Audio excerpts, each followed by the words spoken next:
cái gọi là cái của mình có đâu vậy cái nhau phục khai là khai chế có đi có cái để tôi gọi nhau bố lơ mẹ hạ khí nó héo mẹ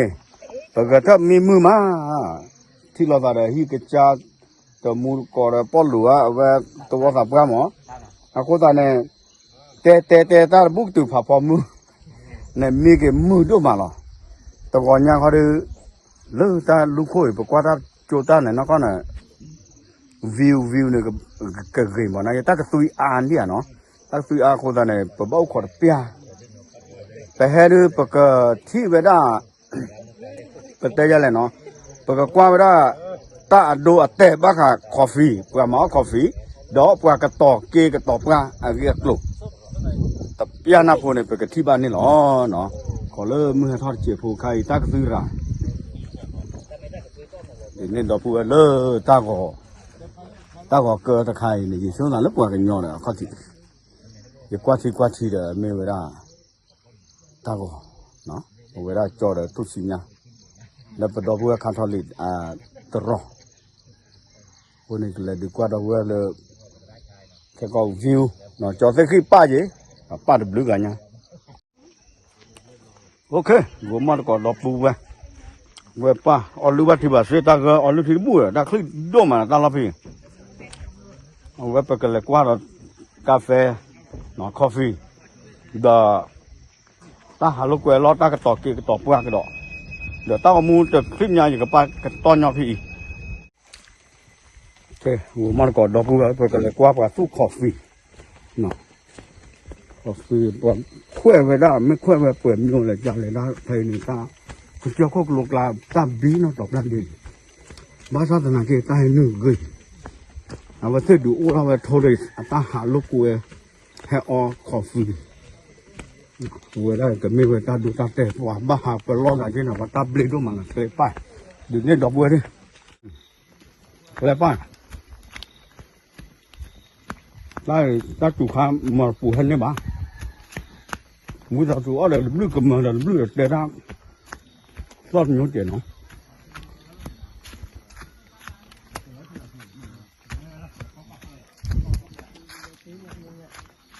đây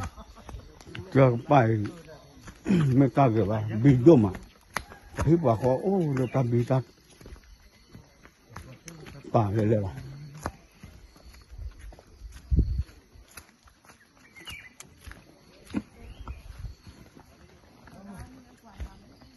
đây khó thì bây giờ thì ba là lớn lên giờ phải lấy cái lọ khơi củaมันcòn ngay giờ mà nó là thích thọ của bùi ba là phát cái là cái bút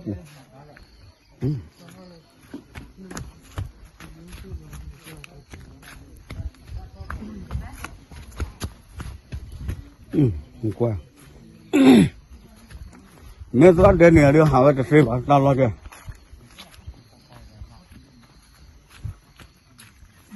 hôm qua về thu khỏi thu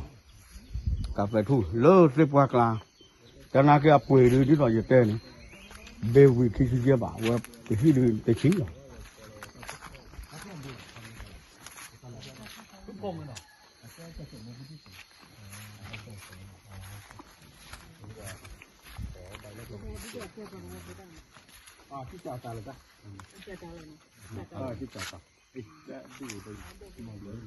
taoพูดra là khai nó từ gà chắc ta tôi đó là xếp là quắc là lò đâu quên thế nó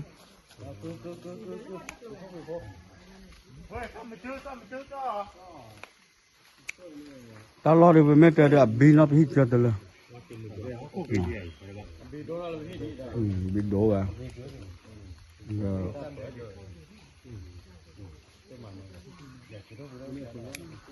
mấy mà phát ra chơi và hát quỳnh này ta anh bắt sợi lọ mùng no giờ bà la bùi ra kê luôn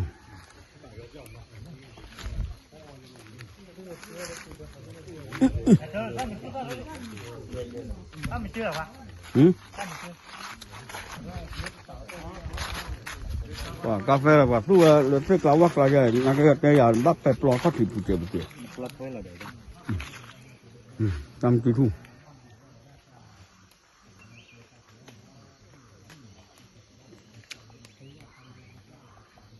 ก็กว่าปูว่าตัวโยนเนี่ยว่ารันก็รันขี้ที่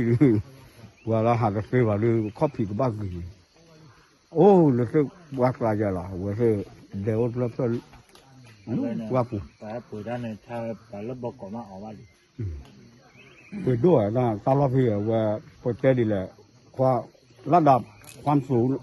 น้ำทะเลได้คุณภาพโอ้หมอเขาไม่ทอนป้อแร่ที่พอคู่หนึ่งคนในป่าปุ๋ยว่าปุ๋ยด้วยตอนนั้นคือโปรต้าหรอลิน่าไปหากว่าเราคอฟฟี่เลย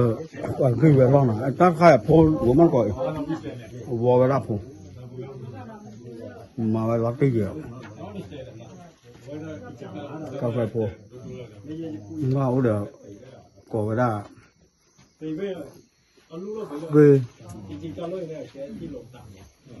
ว่าผ่านวิ่งผ้ายางอ่ะตามเลยแล้วโล ใช่ตัวจ้างเร็วนะเดี๋ยวจะต้อง เนี่ยเขามาถึงการดีเนี่ยกาแฟนี่ก็ กาแฟแต่ก็ตื่นแล้วกันใช่ไหม แต่ว่า เราได้เกี่ยวกับกาแฟมั้ย โลดต้นน้ำโลดที่เกี่ยวมันไม่ออกอ่ะ ไว้ระด ซื้อเมื่อก่อนอ่ะ100,000 ระดกว่าเคยเสร็จแล้วระดตลอดเลยมั้ง มันจะมีสีไอ้สารอีก เราคิดเล่นตลอดเลยจ้ะตลอดเลยจ้ะเนี่ย กับบ้าแต่ไล่กันเด็กกันเนี่ยไม่มาเลิกคือขอไล่ไปเด็กเลยบ้ามาแล้วแต่ไล่ไม่ได้เนี่ย เลือกอีกตัวเป็นหมอ ไล่ก็ได้เป็นกับบ้า วัดคอครับที่มันเป็นวัดคอมันลงเยอะ แกก็แต่ละก็ท่าเด้อเล็ก เขาเอาบัตรเกอร์บัตรเกอร์ บ้าเด้อ นั่นแหละพวกเขาเราไม่ได้คิดเป็นหมอ เดี๋ยวทำเป็นเนี่ยจะมั่วเนี่ยก็เดินเนี่ยมั่วจะกว่าจัดเดินเนี่ยจะเดินเลยกันเลย รถกาแฟตู้เซ่รถกาแฟตู้เซ่ กาแฟตู้เสีย เวลาเราไม่ได้กินเนี่ย นอดเลย ฮะ นอดเลย นอนเนี่ยนอนเนี่ยตะปลอดแค่ว่า ไม่เอาเพราะแกเอาพอดี เป็นแต่ที่ เรา เกิ เด็ ด กกาแฟแล้วตู้กาแฟเลย ตู้กาแฟเสร็จ เพื่อนนอดแกยะ ตลอดกระดาษตลอดก็เปลือยอาเลย โอเคยะ โอเค โอเคเนาะ เลือกไปแล้ว ตัวเท่าที่ตัวกาแฟในอุณหภูมิ ตะกี้ที่พอนักเลอาเกยมั้งว่าเรื่องมาว่าได้ไม่ใช่อยู่เลยไม่ยังมันไม่ถึงกับเป็นเศรษฐกิจพอเพียงแต่เป็นรายได้เนาะไม่ว่าได้ตาเห็นหนึ่งเลยเอาไว้ดูตัวปูไอ้ที่ปูกับปูก็เกยด้วยมาหรอไม่ตรามุคืออะไรแล้วพูดถึงแล้วตอบรับเลยแล้วว่าตัดตัวลง ไม่บาดชอดไม้เซลฟี่อ่ะแกอันชั่วไม่บาดใจ เดี๋ยวตาโอ้ยเราไม่จอมือหวานหนอนะแล้วโอ้ก็มีหรอ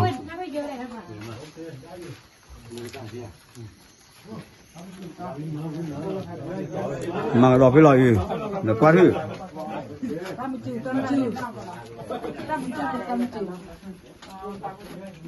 อ๋อตามจุดนะ มันจะได้จะมือท่า ตัดตุลมึงเฮ้ยบุกหลอกก็ทำจุ้ยนอนทำก็จุ้ยไหมแล้วก็เลยเราทุ่งยางแกก็เติร์ต่อไปให้ตื่นเลือดจักว่าก่อนหรอหนอก็มันก่อนเราเบื่อสิเลือดโจไม่หาหน้าคือโจงูดาวนี่แหละมือหาทีเอาไว้ให้ป่วยแล้วเลยเป็นน้องกองเลยมือหาทีตาเราตักเลยโจเอาไว้ได้ไม่ไว้โจเลยบ้าขาเด้อ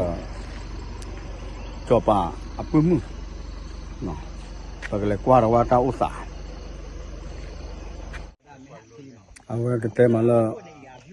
โอ้ชัวร์เลยมือกันมาเนาะตาเอาเดี๋ยววิ่งกันมาเนี่ยเดี๋ยวบักเนี่ยเดี๋ยวมุกิซ่าจะไปคลิปโปรดอลีโอเคเปิดเราตั้งอยู่ยอดปากแก